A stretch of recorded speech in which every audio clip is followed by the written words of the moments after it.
Hello दोस्तों, online classes में आप सभी का स्वागत है। दोस्तों, आज का हमारा टॉपिक है पृथ्वी की गतियाँ। पृथ्वी की गतियाँ कैसे निर्धारित की जाती है और पृथ्वी की गतियाँ से क्या क्या परिवर्तन होता है, यानी पृथ्वी किस अक्ष पर घूमती है, कैसे गति करती है, ये और दिन रात कैसे बनती हैं, आज इनके बारे में हम अध्ययन करेंगे। पृथ्वी अपने अक्ष पर पश्चिम से पूर्व की ओर घूमती है दोस्तों, यानी जो पृथ्वी होती है वो अपने अक्ष पर पश्चिम से पूर्व की ओर घूमती है। किधर को? पूर्व से और पश्चिम होकर, यानी पूर्व से पश्चिम से पूर्व की ओर घूमती है। और पृथ्वी इस गति को, यानी जो घूमने की गति को घूर्णन या परिभ्रमण कहते हैं। क्या कहते हैं? घूर्णन या परिभ्रमण भी कहते हैं। यानी इस गति को जो पृथ्वी अपने अक्ष पर घूमती है पश्चिम से पूर्व की ओर, उसे यानी घूर्णन या परिभ्रमण भी कहते हैं। क्या कहते हैं? यानी घूर्णन और परिभ्रमण भी कहा जाता है। क्या कहते हैं दोस्तों? घूर्णन या परिभ्रमण भी कहा जाता है। पृथ्वी की इस गति का सर्वोत्तम परिणाम दिन रात बनना, और इसी कारण पृथ्वी की इस गति को दैनिक गति भी कहा जाता है।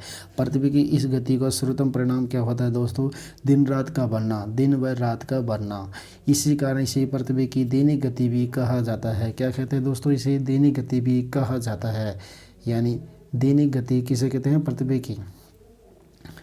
पृथ्वी की जो सर्वोत्तम परिणाम क्या होता है? दिन रात का बनना होता है। इसी कारण उसे दैनिक गति भी कहते हैं। क्या कहते हैं दोस्तों? उसे दैनिक गति भी कहते हैं। उसी प्रकार दोस्तों हम आगे चलते हैं। पृथ्वी का अक्षीय झुकाव। पृथ्वी का अक्षीय झुकाव कितना होना चाहिए? पृथ्वी का अक्षीय झुकाव दोस्तों न्यूनतम यानी 22.1 डिग्री होना चाहिए। कितना न्यूनतम? पृथ्वी का अक्षीय झुकाव न्यूनतम 22.1 डिग्री होना चाहिए। और अधिकतम झुकाव दोस्तों यानी 24.5 डिग्री अधिकतम झुकाव होना चाहिए। कितना? यानी 24.5 डिग्री अधिकतम झुकाव होना चाहिए। लेकिन पृथ्वी का औसत झुकाव दोस्तों या वर्तमान में झुकाव 23.5 डिग्री है। कितना? 23.5 डिग्री। उसे आप 23 डिग्री 26 मिनट भी बोल सकते हैं। उसे क्या बोलते हैं? 23 डिग्री 26 मिनट भी बोल सकते हैं। अर्थात यानी 23.5 डिग्री पृथ्वी अपने अक्ष पर झुकती है। कहाँ पे दोस्तों? पृथ्वी अपने अक्ष पर झुकती है। आप अक्ष यानी आपको एक डायग्राम के द्वारा बताते हैं। जैसे ये पृथ्वी है, तो इस पे पृथ्वी अपने अक्ष पर अपने अक्ष पर 23.5 डिग्री झुकेगी। कितनी दोस्तों? 23.5 डिग्री झुकेगी। ये अपना अक्ष है। इस पे पृथ्वी अपने अक्ष पर 23.5 डिग्री झुकती है। कितनी दोस्तों? 23.5। यहाँ पे ये वाला 23.5 अक्ष पे, यानी 23.5 डिग्री अपने अक्ष पर झुकती है। कितने? अपने अक्ष पर, अपने अक्ष, ये अक्ष है। यहाँ से अक्ष से अपने 23.5 डिग्री झुकती है। कितनी? 23.5 डिग्री झुकती है। ये इसे 23.5 डिग्री झुकती है। कितनी दोस्तों? 23.5 डिग्री अपने अक्ष पर पृथ्वी झुकती है। इसका न्यूनतम झुकाव यानी 22.1 डिग्री होता है। कितना दोस्तों? 22.1 डिग्री होता है न्यूनतम झुकाव। अधिकतम झुकाव 24.5 डिग्री होता है। और औसत या वर्तमान में झुकाव पाया जाता है यानी 23 डिग्री 26 मिनट 11 सेकेंड। कितना? 23 डिग्री 26 मिनट 11 सेकेंड पाया जाता है। वैसे यानी इसे नॉर्मल में बोला जाता है, यानी 23.5 डिग्री पृथ्वी झुकती है। इस प्रकार ये हमारा पृथ्वी का झुकाव था, अक्षीय झुकाव था। उसी प्रकार दोस्तों आगे देखते हैं। पृथ्वी की जो अक्षीय झुकाव का परिणाम के कारण पृथ्वी पर दिन व रात की लंबाई में अंतर होता है। यानी जो पृथ्वी अपने अक्ष पे जो झुकाव होती है, उनके झुकाव के कारण यानी जो पृथ्वी पे दिन रात की लंबाई में क्या होता है? डिफरेंट आता है। दिन रात की लंबाई में पृथ्वी अपने अक्ष पे झुकने के कारण यानी दिन रात की लंबाई में अंतर पाया जाता है। अर्थात पृथ्वी सभी स्थानों पर एक समान दिन व रात की लंबाई नहीं बनाती। यानी पृथ्वी अपने अक्ष पे झुकने के कारण में उनकी दिन रात की लंबाई में अंतर पाया जाता है। लेकिन सभी स्थानों पर एक समान दिन व रात की लंबाई नहीं होती। यानी सभी स्थानों पर दिन व रात की लंबाई एक समान नहीं होती है। अर्थात यानी पृथ्वी की घूर्णन गति भूमध्य रेखा पर करती है, जो अपने अक्ष वहाँ पे बनाती है। कहाँ पे बनाती है? पृथ्वी भूमध्य रेखा पर करती है। और ध्रुव पर ये झुकती नहीं है। ध्रुव पर क्या होती है? शून्य होती है, बिंदु होता है, वहाँ पे तो मिलान होती है। पृथ्वी की जो अक्षीय झुकाव के कारण दिन रात की लंबाई में अंतर पाया जाता है और दिन रात बनाया जाता है, और सभी स्थानों पर दिन रात की लंबाई एक समान नहीं होती, और पृथ्वी अपने अक्ष पर 23.5 पॉइंट यानी 23 डिग्री 26 मिनट के दिन झुकती है। औसतन मिनिमम 24.5 डिग्री झुकती है और न्यूनतम 22.1 डिग्री झुकती है। आप इस डायग्राम के द्वारा देख सकते हैं।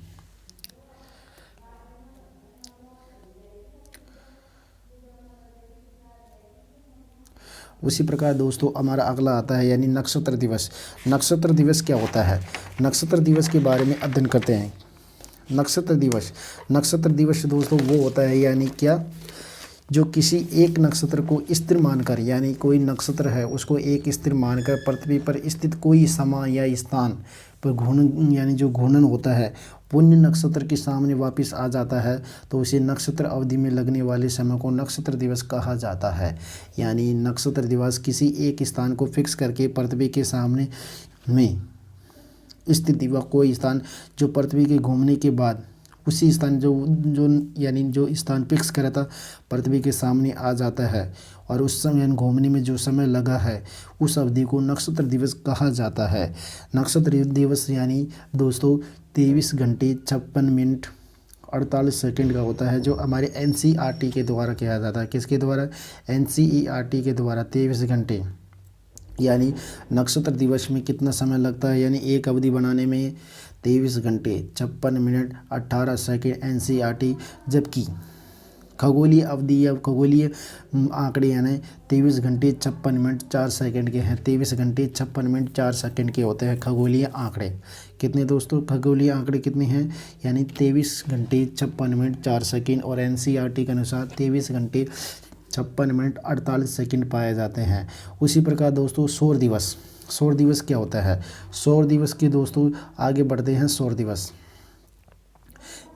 यदि कोई स्थान सूर्य के सामने हो और घूमकर सूर्य के सामने आने से उस स्थान में लगने वाला समय उसे सौर दिवस कहा जाता है, और इसकी अवधि दोस्तों 24 घंटे की होती है।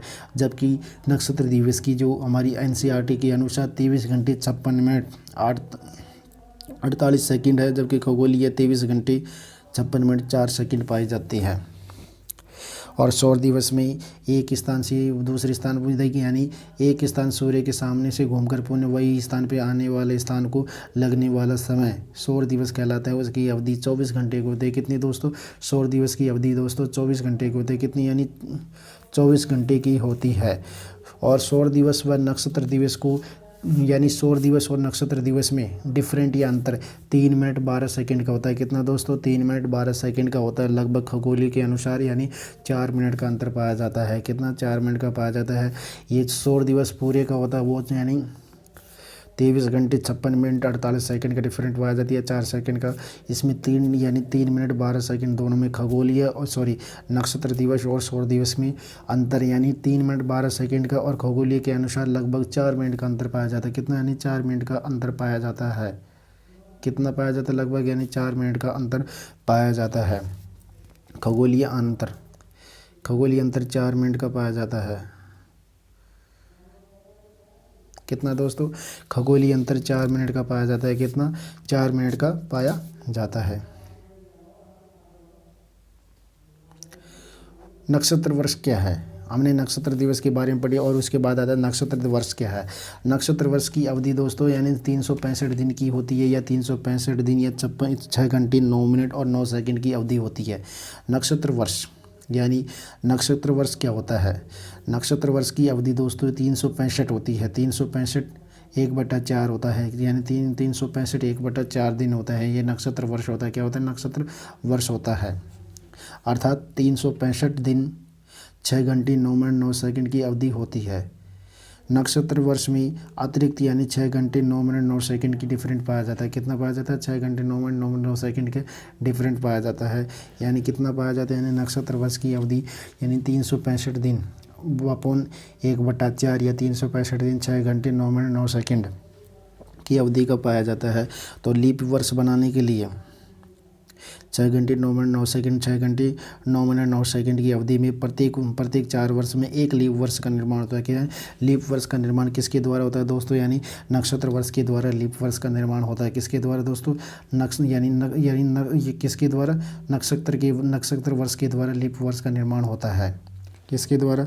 नक्षत्र वर्ष के द्वारा लीप वर्ष का निर्माण होता है दोस्तों। किसके द्वारा? नक्षत्र वर्ष के द्वारा लीप वर्ष का निर्माण होता है। इसमें नक्षत्र वर्ष की अवधि पाई जाती है 365 दिन की पाई जाती है और 365 दिन 6 घंटे 9 मिनट और 9 सेकंड की अवधि होती है। कौन सी? नक्षत्र दिवस और नक्षत्र यानी 6 घंटे 9 सेकंड यानी 6 घंटे 9 मिनट और 9 सेकंड की अवधि में से जो प्रत्येक 4 वर्ष में एक लीप वर्ष बनता है। प्रत्येक 4 वर्ष में क्या बनता है? एक लीप वर्ष बनता है। कितना?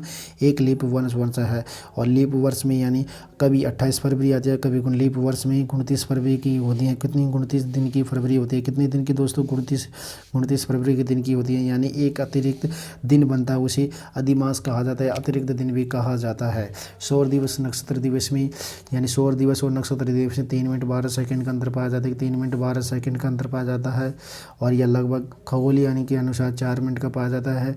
और नक्षत्र दिवस में लगने वाले समय की अवधि यानी 23 घंटे होती है। 56 मिनट 23 घंटे 56 मिनट 48 सेकंड की पाई जाती है, जो हमारे NCERT के अनुसार होती है।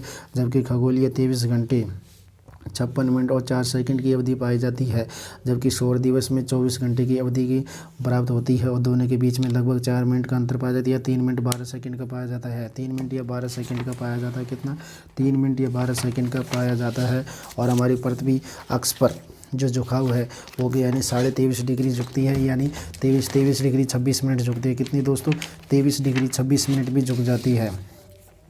न्यूनतम झुकाव 22.1 होता है। न्यूनतम झुकाव 22.1 डिग्री पॉइंट होता है। जबकि अधिकतम यानी 24.5 डिग्री झुकाव पाया जाता है। और अर्थात यानी जो पृथ्वी के अक्षीय झुकाव के कारण जो परिणाम में जो दिन रात की लंबाई में जो अंतर पाया जाता है उसे पृथ्वी के जो अक्षीय झुकाव के परिणाम स्वरूप पृथ्वी पर जो दिन रात की लंबाई में जो अंतर होना है वो से अर्थात पृथ्वी के सभी स्थानों पर दिन रात की लंबाई समान नहीं होती है और अपने अक्ष पर पश्चिम से पूर्व की ओर घूमने के कारण उसे पृथ्वी की घूर्णन गति या परिभ्रमण गति भी कहा जाता है। क्या कहा जाता है? पृथ्वी की घूर्णन गति कहा जाता है। और पृथ्वी की दिन रात घूमने के कारण इसे दैनिक गति के नाम से भी जाना जाता है। उसी प्रकार दोस्तों हमारा आगे आता है सौर वर्ष। सौर वर्ष क्या है? सौर वर्ष की अवधि दोस्तों 365 दिन की होती है। कितनी? 365 दिन की होती है। जबकि नक्षत्र वर्ष की अवधि कितनी होती है दोस्तों? यानी नक्षत्र वर्ष की आपको हमने बताई थी 365 दिन की, यानी 365 दिन और 6 घंटे 9 मिनट 9 सेकंड की होती है नक्षत्र दिन की। जबकि सौर वर्ष की अवधि 365 दिन की होती है। कितनी? ओनली 365। ये 6 घंटे 9 मिनट 9 सेकंड आगे है। उसी प्रकार दोस्तों हम आगे पढ़ेंगे यानी पृथ्वी के घूर्णन गति के प्रभाव या परिणाम। यानी पृथ्वी के घूर्णन गति के प्रभाव क्या होते हैं और परिणाम क्या होते हैं उनके बारे में अध्ययन करेंगे दोस्तों। क्या करेंगे? पृथ्वी के घूर्णन गति के प्रभाव और उसके बारे में अध्ययन, परिणाम के बारे में। यानी पृथ्वी के घूमने के कारण क्या क्या प्रभाव पड़ता है और क्या क्या परिणाम होता है। पृथ्वी के घूमने के कारण या घूर्णन करने के कारण घूर्णन गति के कारण यानी दिन व रात का बनता है अर्ध और पृथ्वी की आकृतियों का निर्धारण किया जाता है। पृथ्वी की आकृतियों का निर्धारण मतलब पृथ्वी की आकृतियाँ जैसे जियोइड, लंबवत व गोलाव या नाशपति आकार में भी बनती है। किसमें बनती है? गोलाव या आकार यानी लक्षवत बनती है, गोलाव बनती है, नाशपति बनती है, जियोइड बनती है। और पृथ्वी की घूर्णन गति के कारण दिन व रात का बनना होता है। पृथ्वी की आकृतियों का निर्धारण किया जाता है।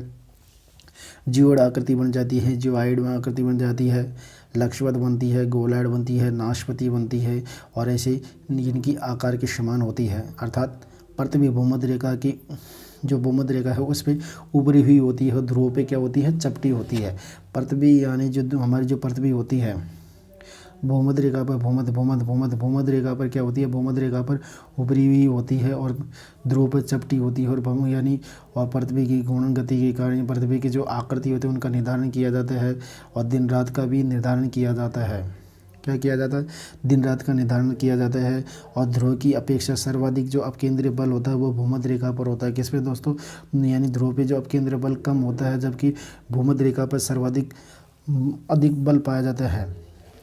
यानी ध्रुव की अपेक्षा सर्वाधिक अब केंद्रीय बल कहाँ पे पाया जाता है? भूमध्य रेखा पर पाया जाता है। कितने दोस्तों? भूमध्य रेखा पर पाया जाता है। यानी अब